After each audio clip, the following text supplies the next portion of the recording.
Here, Tony? We see your name, but we can't hear you. Can you hear us? Commissioner Moe, can you hear us? His mic might be off.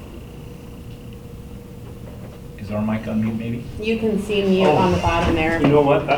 That could be his. Let's see how Yeah, loud I that think we sound got is. you noted. Stand by. We're fixing technical difficulties. Yeah, for next month, we're going to have a different PC. That's for us.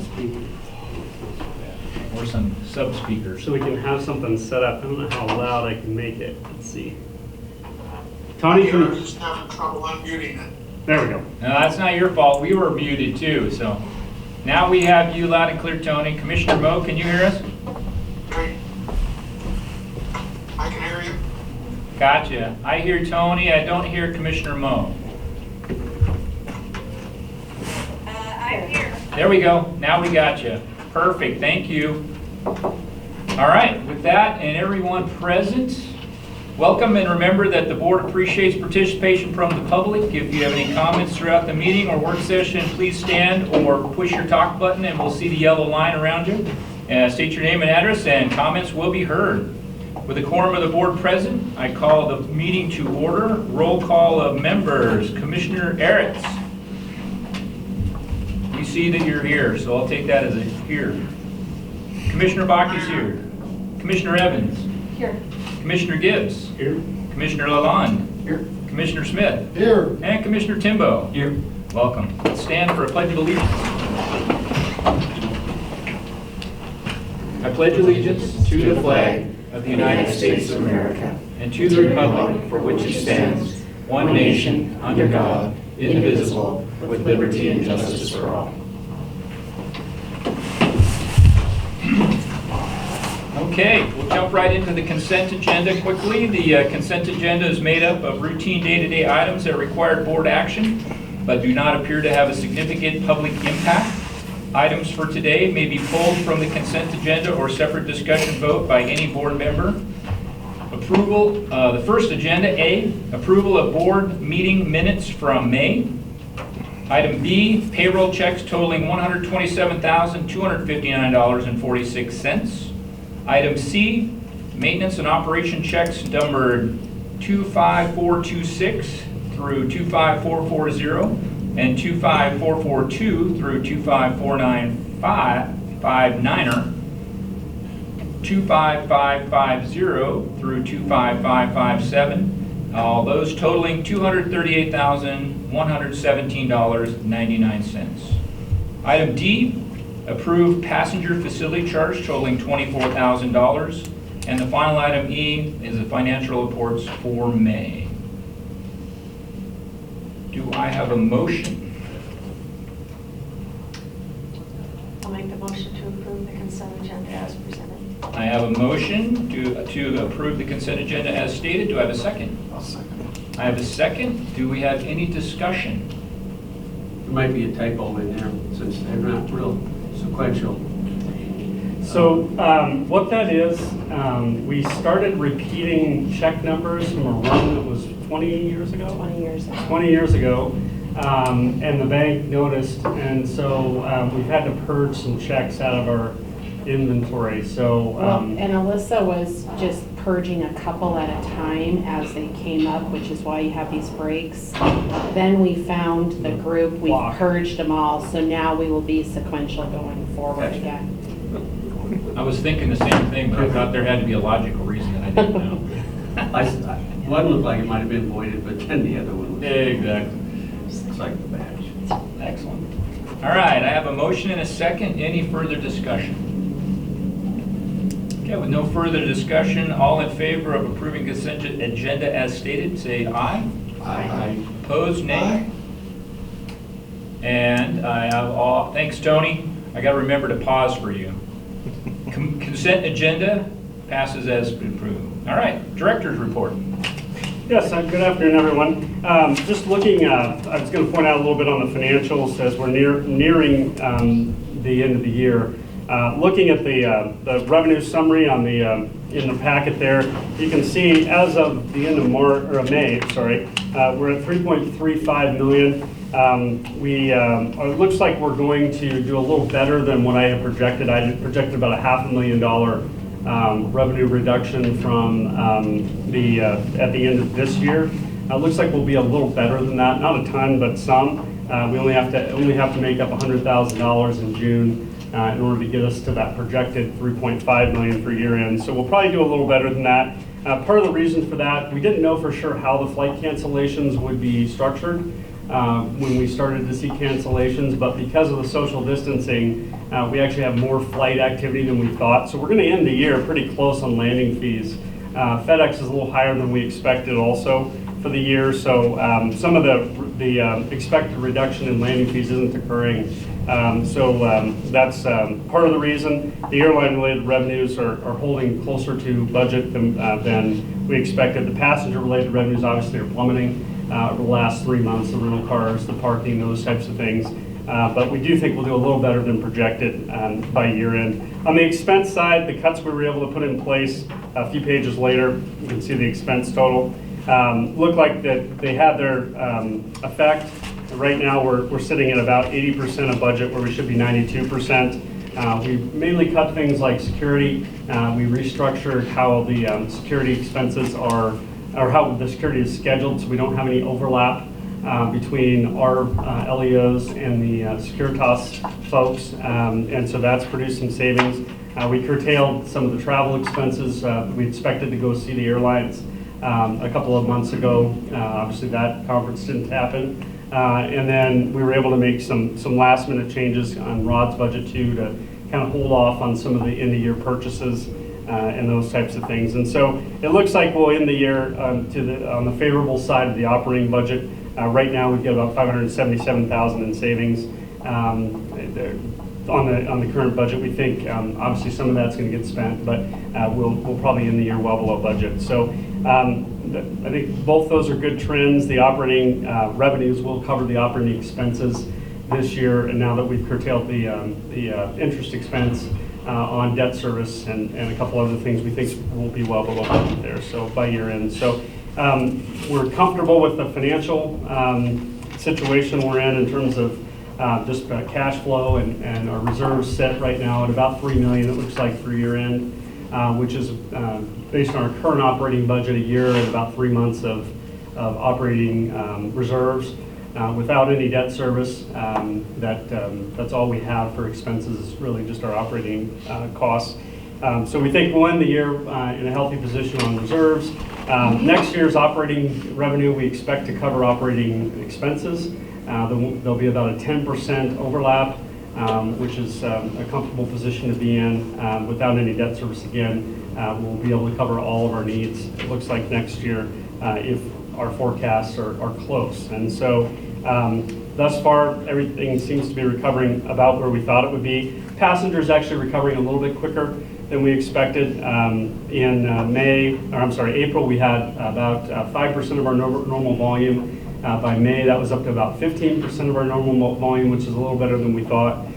June seems as though it's been busy. It's very difficult to tell unless we ask TSA on a daily basis what the counts are through there. We really don't have a good sense of what's happening on the passenger levels from day to day. And it fluctuates somewhat wildly. Some days Delta will have so many passengers they have to bring in a larger second flight for the same flight, if that makes any sense. So 2 planes flying the same flight, and they'll actually bring in sometimes even up to a 90-seater because the volumes are too high. On other days, we're easily able to cram everyone in one plane with social distancing included. And so it seems since school's been out that the volume has picked up precipitously, and so we're hopeful that when we see June's numbers that we might get up 20-25% of our normal volume. Looking ahead into July, flights begin adding back in. You probably saw that Las Vegas reopened in the last 2 weeks, and so Las Vegas flights have started again on Allegiant. Talking to their manager just yesterday, they said the volume has been pretty light the first couple of days. Obviously, the backhaul flight has almost no one on it because no one's there to bring home. So, but we're hoping over the next month or two that volume will pick up for them. We're also adding in new flights over the next about month and a half. Minneapolis will be coming back at the beginning of August. That flight was discontinued shortly after the March downturn. Salt Lake will be stepping up to 2 per day, and we'll be having Denver back at 2 per day here over the next couple of weeks. And so looking ahead, when we look at August, that's kind of the cleanest comparison. July, we're kind of stepping into some of these new flights. When we get to August, we have about 539 seats per day in August. That's about a downturn of about 33%. But when you include social distancing in there, of only filling the plane to 60%, that would be about a 60% reduction in volume. So the correct number is somewhere between those two numbers, because on days when there are extra seats, we're seeing the airlines send a second segment on the same flight. So again, and they're doing that sort of almost the day of. So the reduction in traffic is somewhere 33 to 60, depending on how many additional segments of seats we get in to compensate for that social distancing. So kind of a moving target in terms of what our volume will look like for the next 2 months. Obviously, we're all waiting to see what will happen after the current financial backstops retire in September. The October landscape will be most likely significantly different than it is right now. The airlines, I think, are reacting to things differently. Delta says they think they'll have 90% of their seats operating by December if the second wave and potential third wave doesn't upset that. United's a little slower to add back in volume, at least here in Montana. In talking to all the other carriers or the other airports, that they're seeing the same thing. American's pretty aggressive in the state. So it's difficult to see what the landscape will look like in September. I think it's much easier for the leisure demand to return than it is for business demand. I think businesses will probably be a lot more reluctant to send employees out for the next year or so, unless there's significant progress on treatments and cures. So it still remains a very fluid environment. There's still, as we told the county a couple of weeks ago, or last week, there's still potential that the regional carriers may not make it through this with a social distancing requirement, that their capacity drops to 50%. If we don't have financial backstops in there, that will be very difficult to operate profitably going forward after October. So they're at the biggest risk. They're certainly an important contribution. 1 out of every 4 passengers in the U.S. system prior to COVID, I couldn't tell you what the number is now. Prior to COVID, 1 out of every 4 passengers flies on a regional jet in the United States. So that's a significant contribution to the system, and there'll have to be some way found to connect those people to the hubs. But if we can't count on the regional carriers to do that going forward, that would be a very different environment for airports like us, where we might have a mainline flight once a day as opposed to 3 regional jets, or we might have mainline flights a couple times a week as opposed to daily service on a regional jet. Those types of things. And obviously, if the airplanes have to be large enough to accommodate 60% capacity, that means you're looking at a minimum of a 737 size plane. There are not enough of those for everyone to transition to 737 planes over the next 3 months. So there would be large gaps in the system if we can't rely on the regional jet operators. Obviously, airports like us would struggle to continue to have service to all the places we were accustomed to having that service to. So still a lot of things to be determined over the next 60 to 90 days in our environment. I think the best hope would be that there are progress on treatments and folks are comfortable traveling this fall and certainly over the holiday season. That all remains to be seen. Elsewhere, we Just real quick before Yeah, we jump sure. to the next one, just SA and how United is trying to solve the problem slightly differently. We're not limiting seats to every other one with the middle seat, but they are informing. So again, you could bring an airplane, a 50-seater from Great Falls to Denver. Great Falls completely full, but anytime it goes beyond the 60% level, they're informing passengers ahead of time of that, so that they have the option to book on a different flight if they aren't comfortable sitting next to somebody. Everybody on the airplane is required to have a mask. now when you get on, and keep it on during the whole flight and come off of that. Flight attendants are minimizing, basically what you're getting is a packet now. They're not doing individual service and touching everybody. They're handing out packets as you get on the airplane to minimize the amount of touching and interaction that goes on that way too. So it's much more of a safety role that the flight attendants are making and much less of the old service-oriented way of doing business. That being said, right now the company is structuring and aligning the pilot force probably for a 30% reduction come 1 October, and they'll probably, and that's just surmised, and it all depends on how much comes back.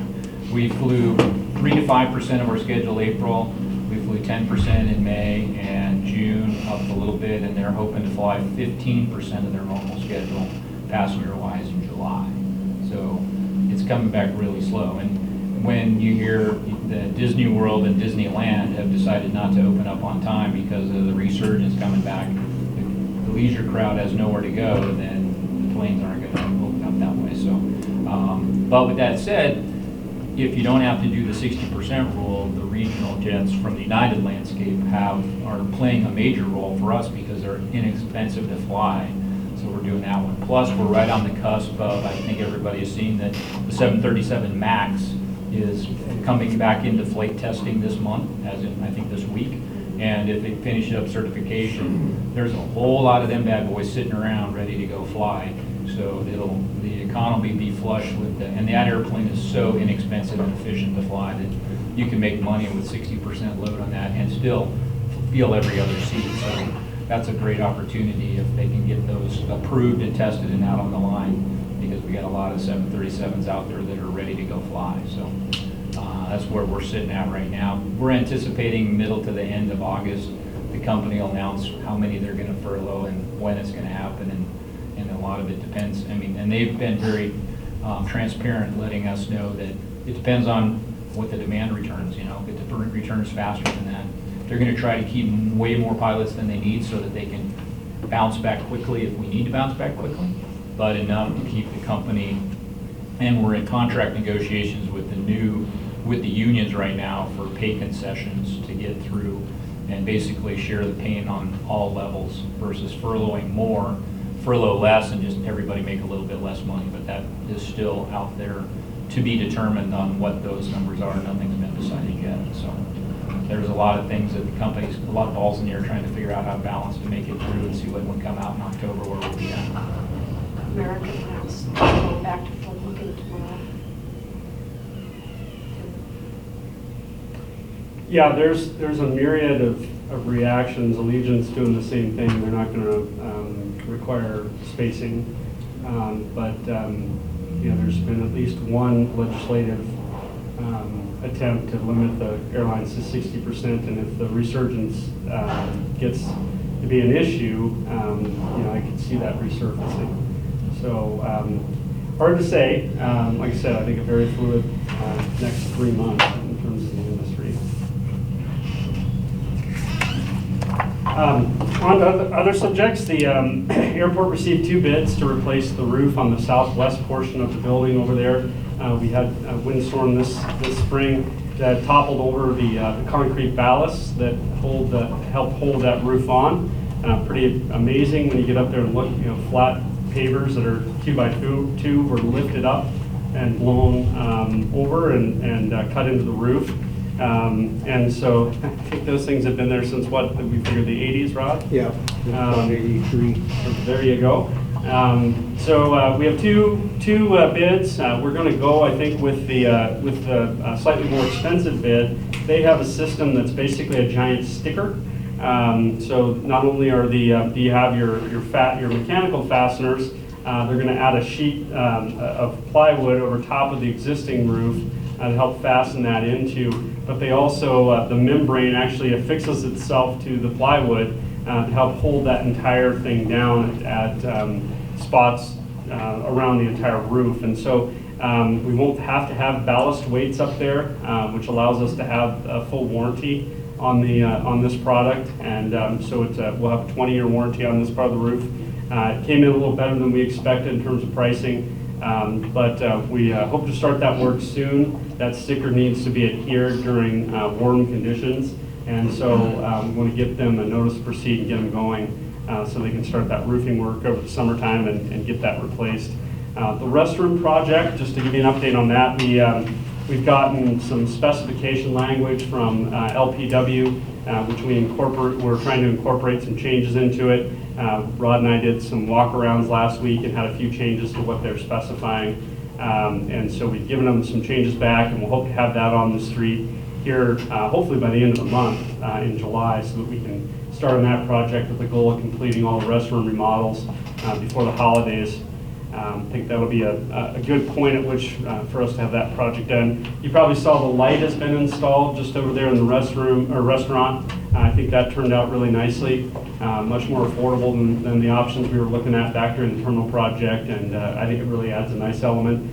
Might just be my imagination, but I think I see a lot more people. Maybe it's because I can see better over there. They're not hidden in the dark. They're not. But it seems like it's been quite a bit busier the last few days with folks sitting over there and grabbing a bite to eat. So that's positive. And then the road project, we still haven't started yet. Chris from Jacobs, could you give us just a quick update on timing on that one? We are looking at potentially a July 20th start date. We're currently reviewing submittals, contractors working on mixed designs, permits, things of that nature. So as you might recall, as John said, we'll be commencing kind of where the 2015 project ended, right at the statues, and continuing through the Holman intersection, as I like to call it, all the way wrapped around towards FedEx. That'll be one schedule of work. The next will be on the west side of the airfield, down by the Great Falls Jet Center, doing some fence relocation work. And then the third phase would be the loading dock, so some pavement rehab of that portion of the airfield. So it's a short project, about 46 to 60 days, so it will be constructed this summer. And again, we're targeting a July 20th start date. And ideally, we may have to cut the loading dock out of there. We're still trying to get with the FAA on the final funding for last year's project. As I indicated before, we had intended to pay for the design of the roadway project in the fog seal project, but the bids didn't accommodate that. By the time we got done with all the utility work, we'd used all of our federal funds. So we asked the FAA if we could pay for the design this year. However, it looks like when they coded our invoices of what the grant paid for, they coded some of that to the design. So they actually overcoded it. So it looks as though we spent more money than we had on the grant. So obviously in that case, we pay for that and we carry that cost. It's still eligible, but we're trying to determine when they ran out of money during their coding, because at some point there wasn't any money to code, but they kept coding. So we're trying to iron that out to see when the money ran out. My suspicion is that the design was the last thing paid for, and so we ran out of money before we started paying for design, but we'll wait on that word from FAA. Either way, they're committed to help working with us to get that paid for out of one of our two projects that we have this year. Remember, we also have the design of the de-icing facility that's supposed to be paid for out of this year's grant. We may reduce the amount of that design that we pay for and pay for the design of the current year's project if we don't have enough money, and then we'll recover the cost of the de-icing design or the de-icing project in next year's grant. One way or the other, we'll get our full eligibility paid for. We just have to figure out where that money comes from. So, and going forward, we've worked out with the FAA that we would do more to suggest what they should code when we send them the paperwork. That we want to pay for this item and not this item, and as long as they would agree with that, then they would just code it that way so that we could do things like preserve the design project to pay for it with this year's project if we don't have enough money. It's because the FAA is kind of, the last couple of years has been back on a traditional timeline of trying to get bids out in April because they've got money in a multi-year bill. We've had to try to move our design program up faster so that we're designed and ready to bid early in the spring. For the last 10 years prior to that, we've been on continuing bills, and so the timing of the design, we could have just the design kind of not award the project until May or June because the grants weren't coming until oftentimes July and August. But now we're on a what used to be a normal schedule. We needed those designs to get done earlier. So it's kind of created this problem of we don't know how much money we're going to spend on construction until after the design has already started. And then by the end of the year, when we see where we are, then we have to make up that amount in the next year's grant. And so hopefully this year we're going to get caught up. I'm sure we will. Just got to work it out with the FAA on where that money goes. With Chris on that, for the benefit of Holman's, how is the traffic flow going to be through that 60 days? Are you going to do half of the road at a time on that first section? Correct. And is there still going to be enough for two-way traffic, or are you going to have a guide man through there during work hours? And when are you guys going to work so that, because those FedEx trucks come ripping around the corner there. Correct. No, there will be one lane access at all times. So there'll be a combination of flaggers. I believe they're looking at some signalized intersections, so that way it can identify when cars are queuing up from either side of the work area. And then they would stop one, allow folks to come through, and then switch up the pattern. So.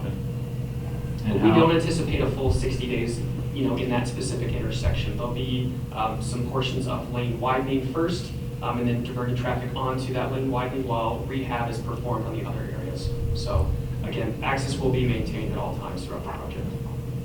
It'll just require folks to kind of slow down, watch their speed, and just because workers will be present out there. And that's all I've got on the director's report. All right. How about capital project updates? Oh, that was the capital project. Oh, that was Yeah. it? We usually cover those. I was waiting together. for Rod to jump in here. Wow, I like it. That was quick and easy. Any questions, comments on the capital and the director report? All right, let's jump in. Item number 1, terminal roof replacement, western portion. Yes, as I mentioned, we have some bids in hand. We're ready to perform this work. We had some damage over the winter in a couple of those major windstorms, which apparently were historic in terms of the burst we got. We're asking for approval of $150,000.